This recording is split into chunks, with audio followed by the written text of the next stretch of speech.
Class है Thales theorem, class 10th का सबसे ज़बरदस्त टॉपिक थेल्स थ्योरम या बीपीटी। हिंदी में होता है आधारभूत समानुपातिकता प्रमेय, आधारभूत समानुपातिकता प्रमेय। ठीक है, इंग्लिश में बोलते हैं इसको थेल्स थ्योरम बोलते हैं, बीपीटी भी बोलते हैं, शॉर्टकट नेम इसका बीपीटी। ठीक है, किसने दिया था ये प्रमेय? थेल्स ने दिया था। थेल्स कौन था? ग्रीक देश का एक यूनानी था जिसका जन्म 524 बीसी में हुआ। 524 बीसी में उसका जन्म हुआ और 546 बीसी में उनकी डेथ हुई। ठीक है, एक इतना बुद्धिमान गणितज्ञ था, बहुत ही ज़्यादा, हम तो उसके आसपास भी नहीं है। उसने भविष्यवाणी भी की थी 588 बीसी के अंदर, सूर्य ग्रहण की भी भविष्यवाणी की थी उस टाइम। ठीक है, तो आइए स्टार्ट करते हैं हम थेल्स थ्योरम। सबसे पहले जानते हैं इसकी स्टेटमेंट। क्या स्टेटमेंट इसकी? स्टेटमेंट हमारे पास है इन ए ट्रायंगल यानी त्रिभुज में a line draw parallel to the one side, यानी एक लाइन के पैरेलल। हमारे पास एक लाइन है BC, इसके पैरेलल हम एक लाइन और खींच दे, ये लाइन खींच दी हमने, इसका नाम है DE। राइट, कुछ नहीं किया अभी तक। तो आगे क्या है? One side to the intersect the other side in the district point divided the two side in the same ratio. दो साइड ही हमारे पास AC और BC, अगर ये D और E पॉइंट पर इंटरसेक्ट करती है तो AD बटे BD और AE बटे EC, इनका जो रेशो है वो क्या होगा? हमारे पास बराबर होगा, इक्वल होगा। देखिए क्या क्या याद करना है। सबसे पहले थ्योरम के अंदर सबसे मेन पार्ट है, सबसे पहले लिखते हैं गिवन डेट। गिवन, इसके अंदर क्या है? ठीक है, एक बार और बताते हैं कि हमारे पास एक त्रिभुज है, अगर हम एक भुजा के समांतर एक लाइन खींच दे, वो लाइन किन्हीं दो भुजाओं को अलग अलग बिंदु पर प्रतिच्छेद करती है, तो उनसे जो भी अनुपात होगा वो बराबर होगा। राइट, तो वो जो अनुपात है वो बराबर होगा, तो हमने सिद्ध करना है कैसे होगा। तो आइए, सबसे पहले मेन पार्ट है, अगर आप ये तीन चीजें लिखते हैं तो आपके एक नंबर या 1.5 नंबर कहीं नहीं जाता, अगर आपको नहीं आते फिर भी। ठीक है, सबसे पहले लिखते गिवन डेट, दिया क्या है। इसके अंदर क्या है कि हमारे पास एक ट्रायंगल है, ट्रायंगल ABC। ये हमारे पास एक ट्रायंगल है ABC, इसके अंदर BC समानांतर है DE, BC समांतर DE, ये किसका निशान है? समानांतर का या पैरेलल का। राइट, ये इसके अंदर गिवन है। अब टू प्रूव यानी सिद्ध करना है। क्या सिद्ध करना है? कि AD बटा BD यानी AD बटे BD बराबर है AE बटे EC। राइट, यानी AD अपॉन BD इक्वल है AE बाय EC। ठीक है, अब इसके बाद इसके अंदर रचना करते हैं। क्या रचना करते हैं? इसको DC को ज्वाइन करते हैं, मिलाते हैं। तो D ज्वाइन C और B, या लिख सकते हैं हम ज्वाइन CD और ज्वाइन BC। किस किस को मिलाते हैं हम? यानी BE को मिलाते हैं और DC को मिलाते हैं। ये हमने रचना कर दी इसके अंदर। ठीक है, और भी रचना करते हैं। क्या रचना करते हैं? अब ये इसका नाम देते हैं F, यानी DF लंब है AC पर। हमने लंब डाला है किस पर? AC पर, यानी एफ लंब है किस पर, AC पर या AE पर भी लिख सकते हैं, राइट। अब क्या है, अब A बिंदु से या A पॉइंट से किस पर डालते हैं हम, AB पर लंब डालते हैं, तो हमारे पास होगा AG लंब है AB, राइट। ये आपने रचना करनी इसके अंदर। पहले क्या थी, BDC को मिलाया, BE को मिलाया, राइट। फिर DF शीर्ष लंब है AC पर और AG शीर्ष लंब है AB पर, ठीक है, इतना हुआ।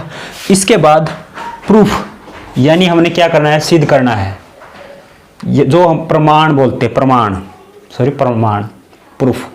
तो क्या करते हैं, सबसे पहले इसके अंदर सबसे पहले आपको एरिया ऑफ ट्रायंगल का पता होना चाहिए। Area of triangle 1/2 base into height, यानी त्रिभुज का क्षेत्रफल होता है आधार गुणा में ऊंचाई। आधार 1/2 बेस गुणा में हाइट, ये त्रिभुज का क्षेत्रफल होता है, ठीक है। इसके अंदर इसकी जरूरत पड़ती है। तो आइए करते हैं स्टार्ट। सबसे पहले ये त्रिभुज लेते AED,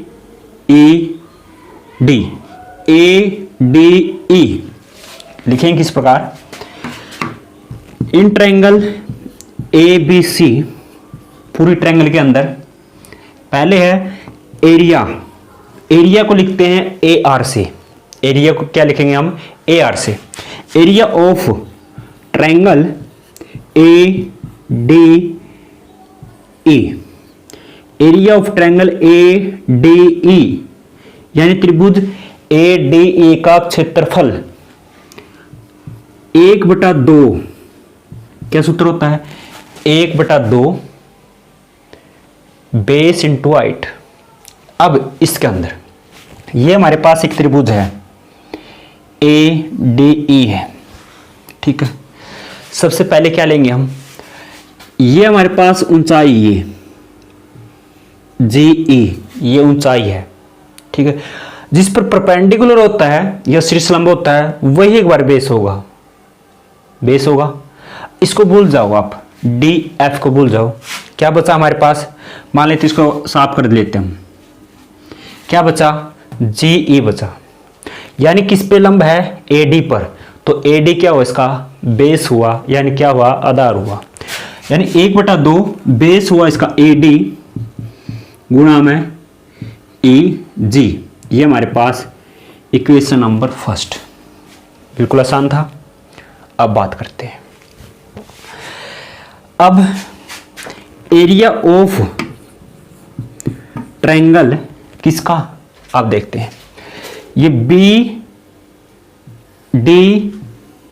इस ट्रायंगल का एरिया, BDE इसका ट्रायंगल का एरिया किस प्रकार है, इसमें लंब तो नहीं है। ये हमारे पास अगर इस ट्रायंगल को हम पलटे, इसको सही रूप में ले आए, तो ये हमारे पास इस टाइप की ट्रायंगल होगी, राइट। ये कोण जो D कोण है 90 डिग्री से अधिक इसका, अगर ये कोण 90 डिग्री से अधिक है इसका D कोण, ठीक है, तो इसमें परपेंडिकुलर कोण हुआ, परपेंडिकुलर कोण हुआ। इसका जो इसकी हाइट होगी कहां बनेगी, इसकी हाइट बाहर, इस D पॉइंट से बाहर होगी, ठीक है, इसकी ये ऊंचाई होगी, राइट। तो इसके मतलब क्या है कि इस त्रिभुज के अंदर BDE के अंदर तो क्या होगा, हमारे पास जो GE है वो क्या होगी, इसकी ऊंचाई होगी। तो लिखेंगे एरिया ऑफ ट्रायंगल BDE बराबर 1/2 बेस इसका कोण होगा हमारे पास BD गुणा EG, ये हमारे पास सेकंड, ठीक है। इतना कर सकते हैं, बिल्कुल आसान था। अब बात करते हैं आगे।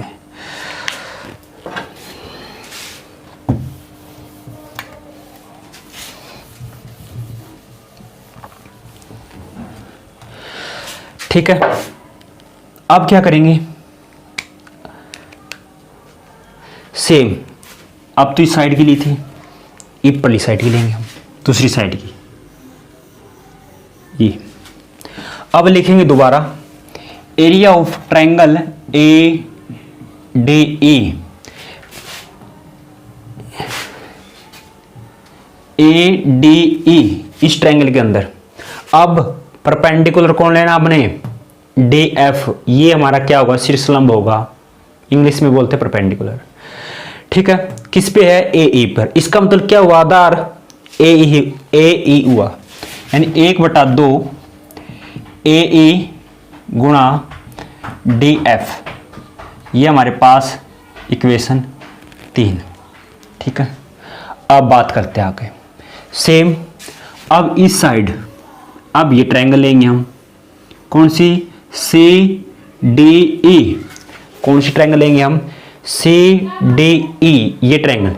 उसके अंदर क्या ली थी मैंने, बी ई डी, ये ली थी। अब लेंगे सी डी ई लेंगे। ठीक है, इसका परपेंडिकुलर कौन होगा, कौन होगा इसका परपेंडिकुलर, डी एफ। कौन होगा, डी एफ होगा। यानी area of triangle C D E बराबर 1/2 सी ई, और इसका शीर्षलंब कौन हमारे पास, डी एफ। ये इक्वेशन नंबर 4, राइट। ठीक है, अब हमने ए डी बटा बी डी कब आएगा, जब area of triangle A D E और area of triangle B D E अगर दोनों को डिवाइड कर दें तभी ए डी बटा बी डी होगा। ठीक है, तो दोनों इक्वेशन को, फर्स्ट और सेकंड को डिवाइड करेंगे हम। इक्वेशन फर्स्ट एंड सेकंड, यहां से क्या होगा हमारे पास कि area of triangle A D E बराबर है, देखो क्या होगा हमारे पास, इसको हम वहां पर लिख सकते हैं। हम क्या क्या था, हमने ए डी बटे बी डी और ए ई बटे ई सी, ये चाहिए हमने। ठीक है, कब आया, अब दोनों को डिवाइड करेंगे। अगर area of triangle B D E, ठीक है, 1/2 से 1/2 कैंसल।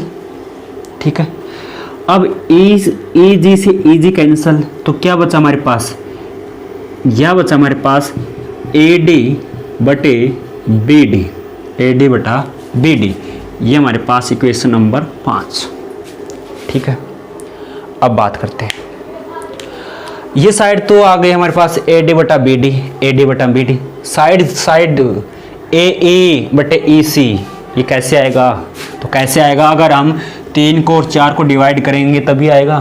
तो 3 और 4 को डिवाइड करते हैं। ठीक है, तो डिवाइड करेंगे, हमारे पास क्या होगा कि area of triangle A D E by area of triangle C D E. ठीक है, अब इनको दोनों को डिवाइड करते हैं, डिवाइड करना आता है। अगर इन दोनों सेम है, 1/2 से 1/2 कैंसल, डी एफ से डी एफ कैंसल। ठीक है, अगर ऊपर नीचे सेम है दोनों तो कैंसल आउट। तो क्या बचा हमारे पास, ए ई बटे सी ई, क्या बचा हमारे पास कि ए ई बटे ई सी बचा, ये हमारे पास इक्वेशन नंबर 6, इक्वेशन नंबर 6 हुई।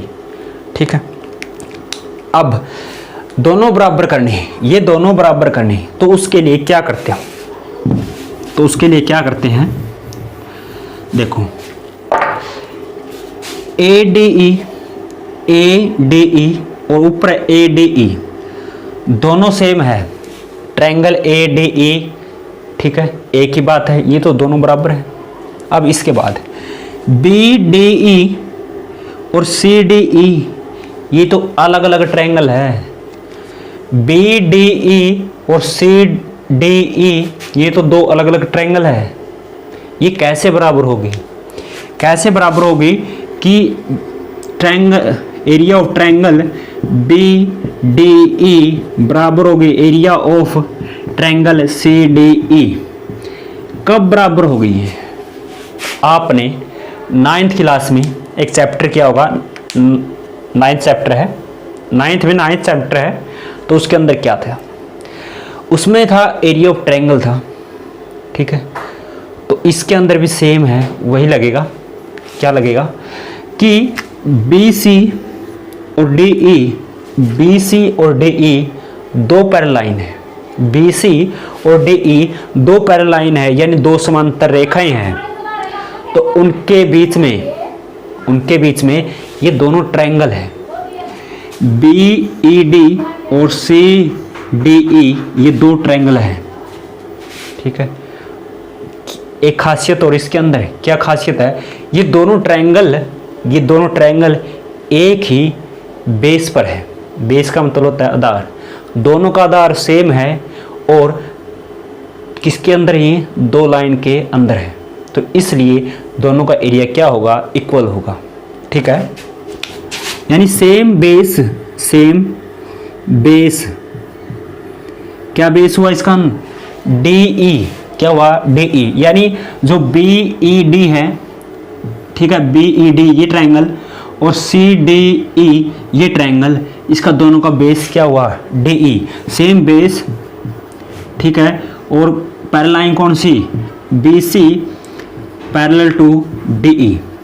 तो B C parallel to D E, यानी दोनों जो बी सी है और सी डी ई है समांतर रेखाएं, इनके बीच में क्या है? स्थित है, ठीक है। तो इसलिए इसका एरिया क्या होगा? बराबर होगा। अब कोई दिक्कत नहीं है। तो अब क्या करेंगे हम? 5 और 6 से, 5 व 6 से क्या होगा हमारे पास कि A D upon B D और ए ई अपॉन सी ई, ये हुआ हमारे पास। ये सिद्ध करना था हमने, बिल्कुल आसान था। ए डी बटा बी डी और ए ई बटे ई सी सी ई, ठीक है। ये था बी पी टी थ्योरम, बिल्कुल आसान थे। B P T theorem, Thales theorem. अगर आपको ये वीडियो अच्छी लगे तो लाइक, शेयर और चैनल को सब्सक्राइब करना ना भूलें। आपके लिए नेक्स्ट वीडियो होगी जो कन्वर्स ऑफ थेल्स थ्योरम, यानी थेल्स प्रमेय का विलोम नियम आपके लिए लेके आएंगे। बहुत ही अच्छी वीडियो, और आशा करता हूँ कि आपका सपोर्ट ऐसे ही बना रहे। तो थैंक यू, बाय बाय।